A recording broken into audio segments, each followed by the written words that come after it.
Xavier, first off, congratulations. I would say how you're doing, but things got to be going pretty well right now with what the Sun Devils have been throughout this season. Yes, sir. That's just an awesome experience that how far we've came for where people had us preseason to where we're at now. We knew what we had beforehand, so it's like no surprise to what the success that we have and the foundation we built upon. But I'm just glad that we're getting the wins and the championships, and we're just gonna continue to forward. And we're not done yet. Still got the CFP to go through, and I'm excited to see what we can do. Why did you believe in this team? Because you said you guys knew you were always capable of being able to pull this off and have this in you. When everyone's saying you can't do this, you can't do that, this team's going to finish last in the Big 12, why did this program? Why did you believe?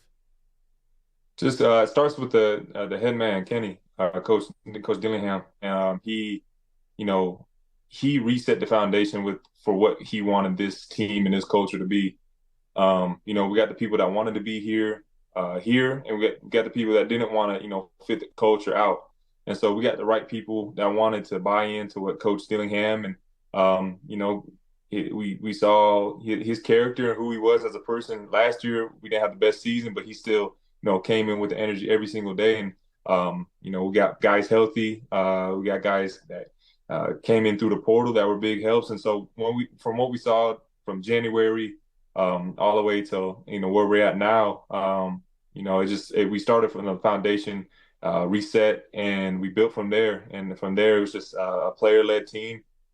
The coaches obviously came in and coached us up, but it really started with the leaders on our team, and our best players stepped up and took that leadership role, and everybody pretty much followed suit throughout the workouts in the winter, spring, and summer time. So the results that you're seeing now is just a product of the work that we put in during the offseason.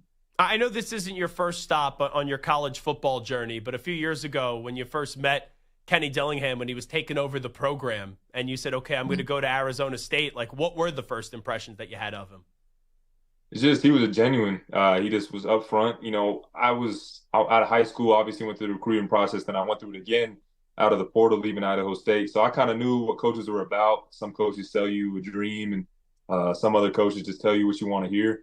But Coach Kenny kept it real. Like coach, he just knew he was a definition of a player's coach, and he wanted people like me who may not have been the highest, rated recruits, but he saw for what I was worth and what I could be. And I'm sure that's a testament for like a lot of other people on this team that a lot of our guys, a lot of our best players, Scat, Xavier Alford, Keyshawn Elliott, Miles Rouser, Javen Robinson, Sam Levitt, that we have a lot of guys that were slept on out of the portal or out of high school that may not have gotten love at their old school, but they came here. Coach Dillingham believed in them and got the best out of them. And that's what a coach is supposed to be, is getting the best out of your players. And that's exactly what Coach Dillingham did. Got the right coaches on the staff that, for my position, Coach Ward, he got the right people on the staff that knew how to develop and, kind of get the best out of each player. And that's just the results you're seeing this year.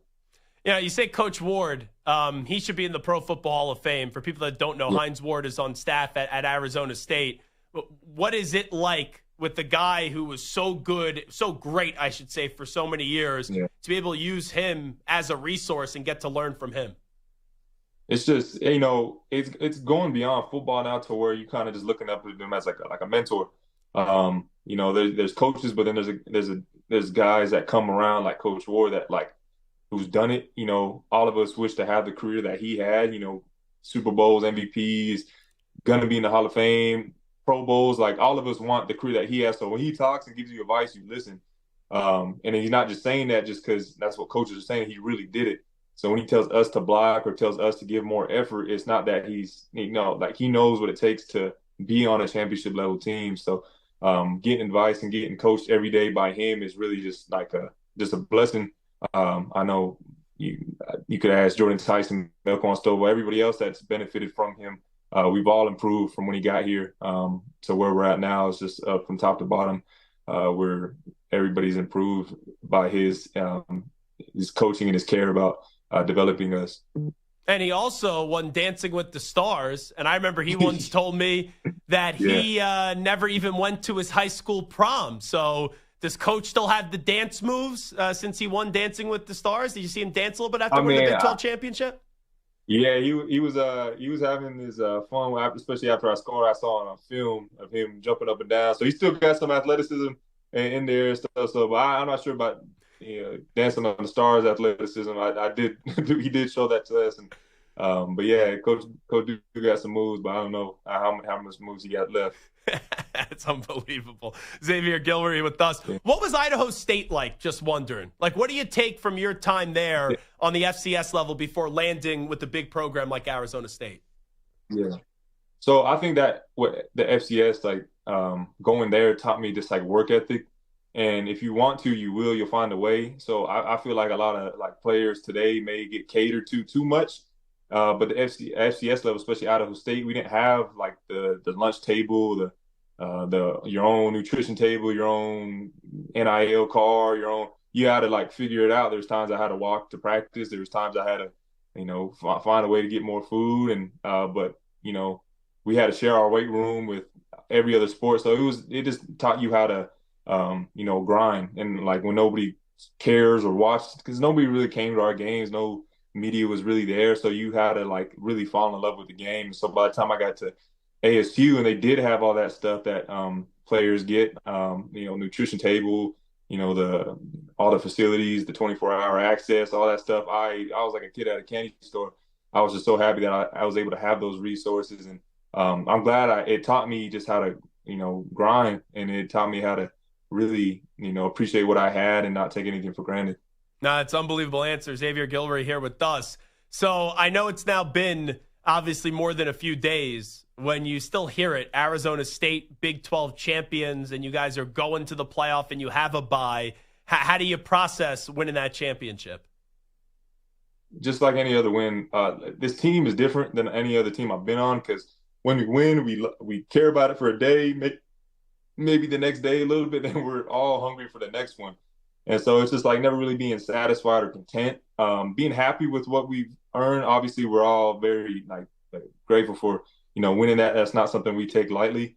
But then again, we know there's still more ball to be played. And I feel that's what separated us from a lot of teams this year is just our hunger to get better. Like we're all hungry. Like I said, a lot of our guys on this team, didn't get the love that they might have thought they could have gotten out of the portal, out of high school stuff. So we got a lot of hungry dudes on this team that want to go out there and prove it to the world that what we can do, what they can do individually, but most importantly as a unit.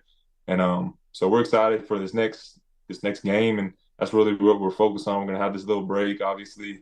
Got 3 weeks at first round bye, but we're taking our time to get our bodies right. Everything getting prepared for January 1st. So you guys lost your best wide receiver, Jordan Tyson. We know the season he was having, and then right at the end of the year, unfortunately, he gets hurt. What was the mentality, really, of the team to still get the production that we saw on offense, even though you didn't have Jordan this past week? Yeah, so we knew what we all could do individually, and obviously beyond just teammates. Jordan Tyson's really close friend of ours, brother, like basically just our brother.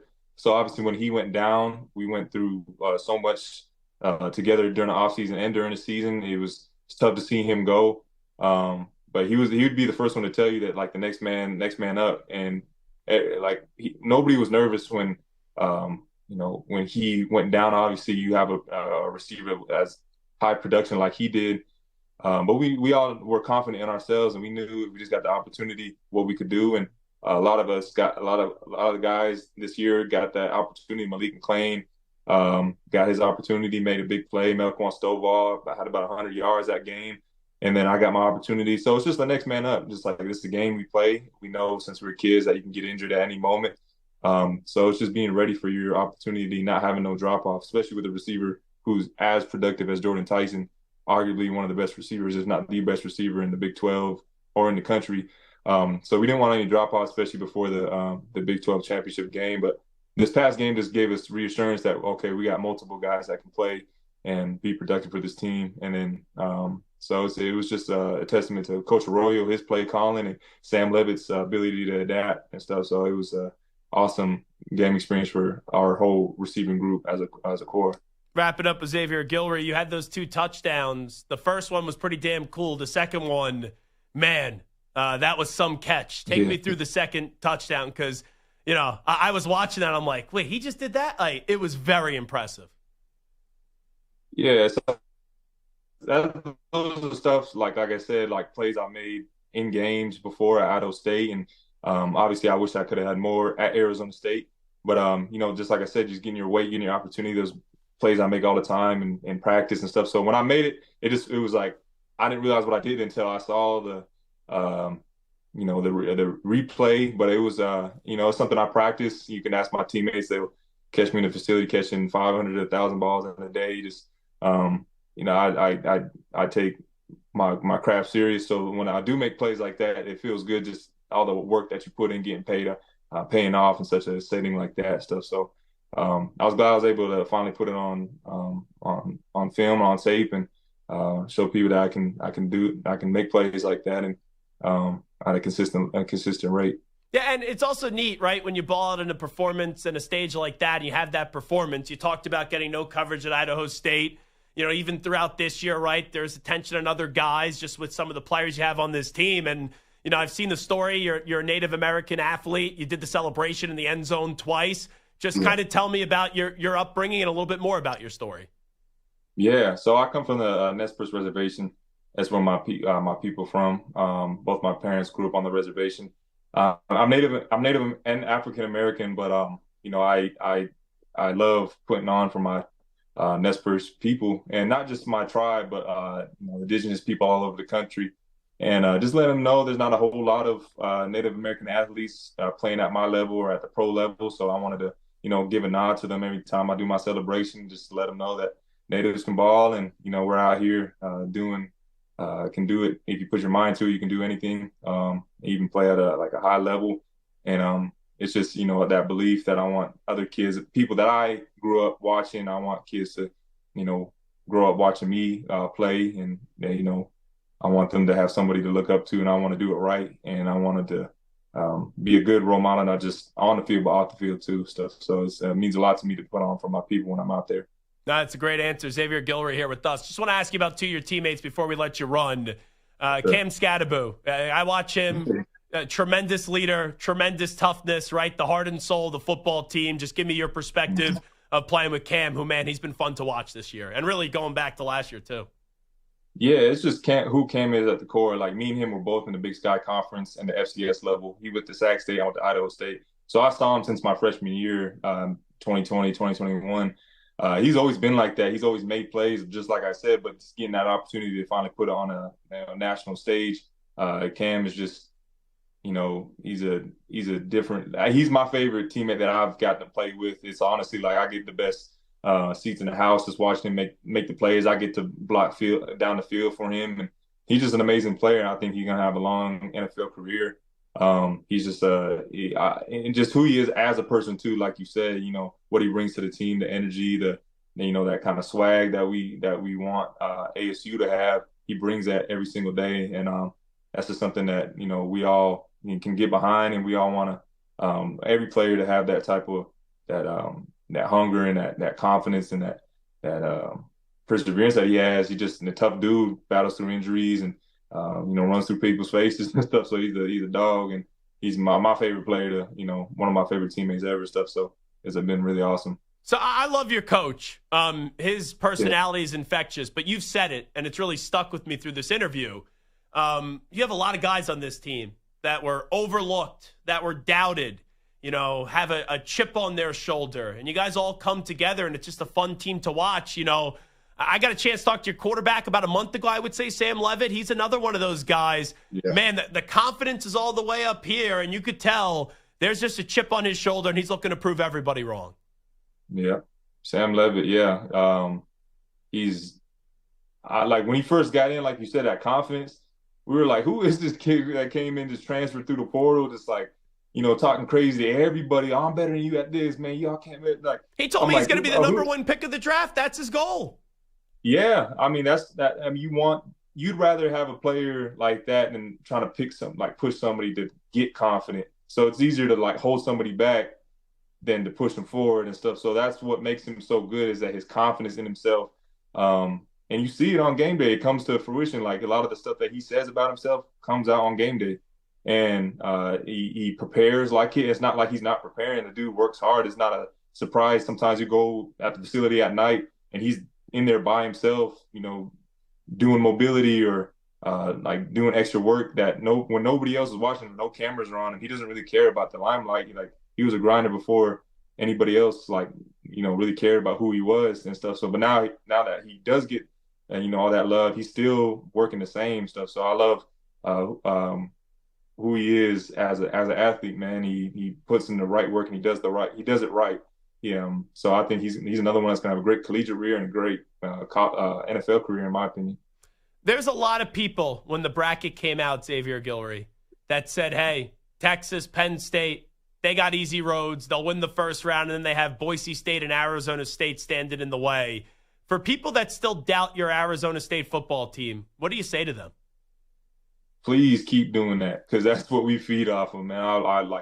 We don't want your love. We didn't need it before.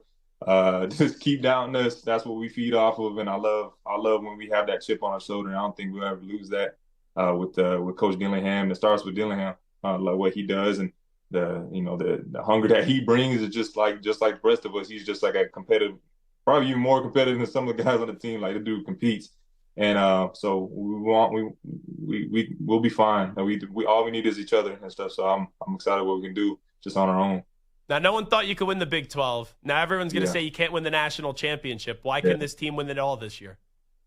Just what we bring, man. You got the X's and O's you can scheme up, but you can't teach people coming down, hitting you. Can't teach receivers giving extra effort on the blocks. You can't teach the O-line to run 70 yards down the field, to run block for the running back. It's just something that we got, man, and it's special, and it's a special group, and we got the talent too. It's not just we're all out here just a bunch of Rudies. We got a lot of talent out here that can play on Sunday, and just giving effort stuff. So it's a great team to be a part of, and I'm just glad I'm on this side. Happy for your success. Happy for your team's success. Good luck the rest of the way. Really appreciate the time. Wonderful conversation. Thank you, sir. Thank you for having me.